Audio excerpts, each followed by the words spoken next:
আজ পিকনিকের সব মাংস আমি একাই খেয়ে নিলাম।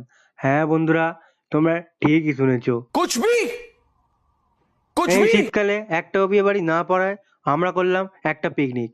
চলো শুরু করি আমরা পিকনিকটা। तो चलिए शुरू करते हैं। এখানে এসে দেখা পেয়ে গেলাম আমাদের প্রিয় ম্যানেজার বুলু। হ্যাঁ বন্ধুরা, বুলু ভাইকে একটুখানি হ্যালো করতে বলে বুলু ভাই আমাকে कौन है ये लोग? ঠিক এই কথাটাই বলে বন্ধুরা।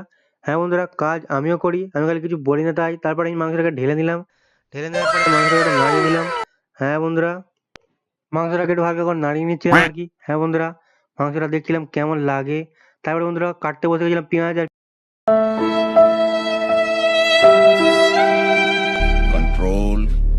আর বন্ধুরা এখানে কাটা হচ্ছিল আলু। আর এখান থেকেই হয়ে গেল আমাদের পিকনিক চালু। আর বাপ্পা থেকে একটুখানি বিরক্ত করায় বাপ্পা দা আমাকে বলে, अभी मैं गाली नहीं दे सकता। नहीं गाली नहीं देना। अब फैमिली फैमिली देखती है, वरना मैं ऐसे ऐसे गाली दूं, ऐसे ऐसे गाली दूं ना।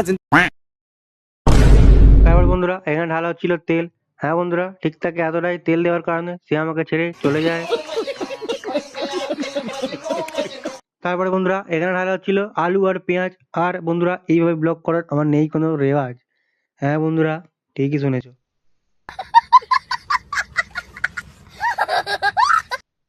তারপরে মাংসটাকে দেখে অনেকটা ধনিয়া চিকেনের মতো লাগায়।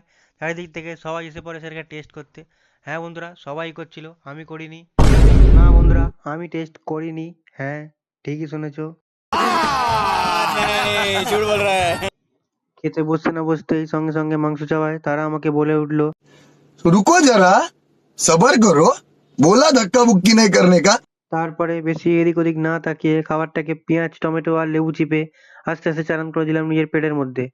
হ্যাঁ বন্ধুরা, এটাকে খাওয়ার পর আমার রিয়াকশন ঠিক এরকমই ছিল।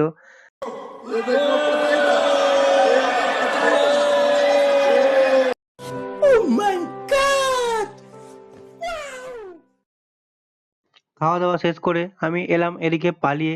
না হলে বন্ধুরা আমাকে ওখানেই দাঁড় করিয়ে রেখে বাসনগুলো মাজাতো। হ্যাঁ বন্ধুরা, সুযোগ বুঝেই বাড়ি পালিয়ে এসেছি। কি দেখছো ব্লগ? ভাই একটু লাইক সাবস্ক্রাইব করে দিও।